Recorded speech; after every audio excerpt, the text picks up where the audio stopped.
Okay, let's dive into a really wild story.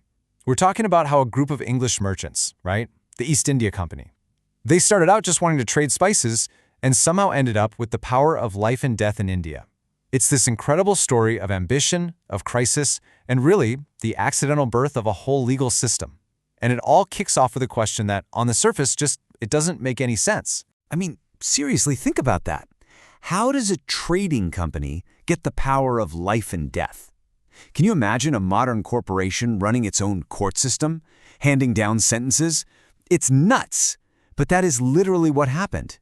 And the whole thing, this massive shift in power, it all started with just one single piece of paper. You see, for the company, its entire future, everything from its trade to its power to its very existence, it all hinged on a single document, a grant of permission that had to come straight from the top, from the crown. So back in 1600, the British Crown hands them this thing called a royal charter.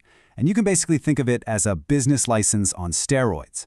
It wasn't just, hey, you guys can go trade. No. It gave the East India Company a total monopoly. And, this is the really crucial part, it gave them the power to make their own laws, to govern their employees. This little detail, this was the seed that was going to grow into something enormous. And boy, did they hit the ground running. With that charter in hand, they moved fast. By 1608, they'd set up a fortified trading post, a factory, in India. Just 4 years later, a major naval victory showed they meant business militarily. And by 1615, they'd gotten the official seal of approval from the Mughal emperor himself. So, in just 15 years, all the main pieces were on the board. Okay, so they've got their foothold. But now they have a really tricky problem. You're operating in a foreign country, run by another massive empire. So, whose rules do you follow? Who's actually in charge? Well, they came up with a pretty clever workaround. They basically got permission from two empires at the same time. From the British Crown, they got the power to discipline their own English staff, super important for keeping order on long voyages.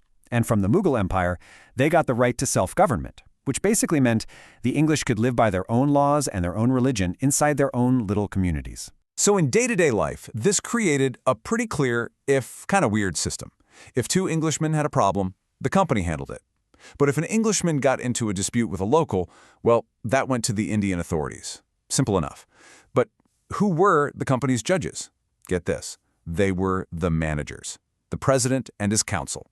So one minute they're looking at spreadsheets and shipping logs, and the next minute they're sitting in judgment. You can already see the huge conflict of interest here, right?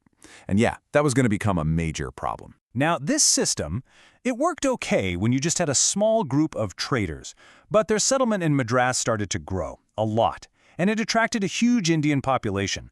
And that created a brand new headache. How do you manage justice for a whole town full of different people? Their answer was, well, it was simple and pretty stark. They just split the town right down the middle. This created what became known as White Town for the Europeans and Black Town for the Indian population. And if you have two towns, you get two different sets of laws. And the divide was absolute. In White Town, you had the English judging other English people using English law, but over in Black Town, they had something called the Chholtri Court. There, an Indian official known as the Adigger would judge Indian inhabitants based on their local customs and laws. It was literally two towns, two peoples, living under two completely separate systems of justice. But, even with all this power, they were still really hesitant to use it. There's this one early case where a European was accused of murder, and the company council just panicked. They felt like it was way above their pay grade, so they just passed the whole case off to the local Indian ruler. It really shows you, at this point, they still saw themselves as merchants, not as judges. But all of that was about to change. A brand new charter from the king back in England was about to give them way more power than they ever asked for, and it was going to push their shaky little legal system right to the breaking point. This charter of 1661 was a total game changer. It blew their old authority out of the water. Suddenly, they were empowered to judge everyone living in their settlements. English, Indian, didn't matter, and they had to do it according to the laws of England.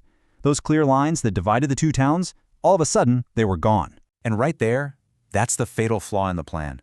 The company men? They were traders. They knew about spices and shipping, not legal precedent.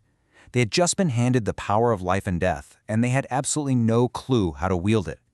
The result was a complete crisis of justice, and it had some really devastating consequences for real people. 31 months. Just let that number sink in for a second. That's almost 3 years. And this number, it represents the real human cost of this whole mess. Here's what happened. There was this shocking case where an Englishman was accused of murder, and he was left to just rot in prison for 31 months. Why? Because the company officials in Madras were so completely terrified of mishandling a capital case, of getting English law wrong, that they just did nothing. They were paralyzed by this new responsibility. This kind of paralysis, it just couldn't continue.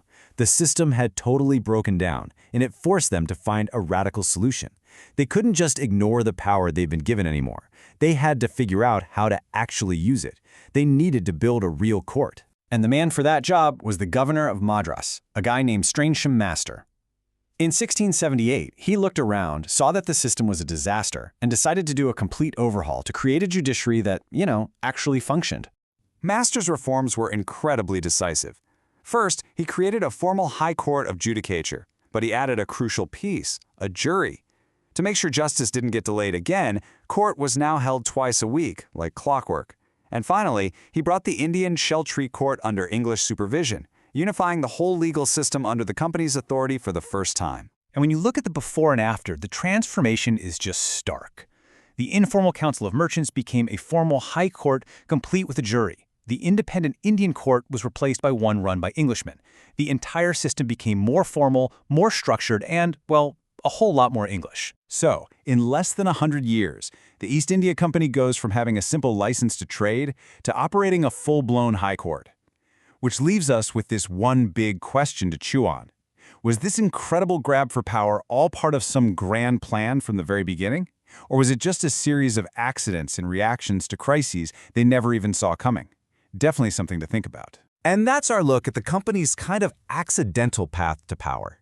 If you enjoy explainers that break down these big, complicated bits of history,